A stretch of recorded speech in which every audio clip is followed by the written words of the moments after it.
অৰুণোদয় ধীৰে ৰাজ্যৰ অতিৰিক্ত 12,60,000 হিতাধিকাৰীক অন্তৰ্ভুক্ত কৰাৰ কথা সদৰি কৰিছে অসমৰ মুখ্যমন্ত্ৰী হিমন্ত বিশ্ব শৰ্মাই। শৰ্মাই সংবাদমেলত কয় যে অহা 19 ছেপ্টেম্বৰৰ পৰা আৰম্ভ হ'ব অৰুণোদয় 3.0।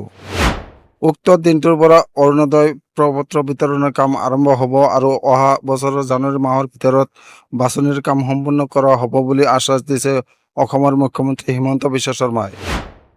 ইয়াৰ লগতে 17 লাখ হিতাধিকাৰীক খাদ্য সুৰক্ষা আঁচনিৰ কাৰ্ড অৰ্থাৎ ৰেচন কাৰ্ড প্ৰদান কৰাৰ কথাও সদৰি কৰিছে অসমৰ মুখ্যমন্ত্ৰীগৰাকীয়ে। মুখ্যমন্ত্ৰী আত্মনিৰ্ভৰ আঁচনিৰ অধীনত 25,238 জন হিতাধিকাৰীক 2 লাখকৈ অনুদান দিয়াৰ ওপৰত সিদ্ধান্ত গ্ৰহণ কৰিছে ৰাজ্যিক কেবিনেটে। মুখ্যমন্ত্ৰী শৰ্মাই জানিবলৈ দিছে যে অহা 3 নৱেম্বৰত এই হিতাধিকাৰীসকলক আত্মনিৰ্ভৰ আঁচনিৰ অধীনত আৰ্থিক অনুদানৰ ধন প্ৰদান কৰা হ'ব।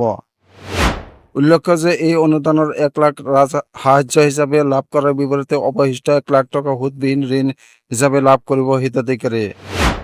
এই টকা তেওঁলোকে 5 বছৰৰ পাছত কিস্তি হিচাপে উভতাব লাগিব বুলি উল্লেখ কৰে মুখ্যমন্ত্ৰী শৰ্মা।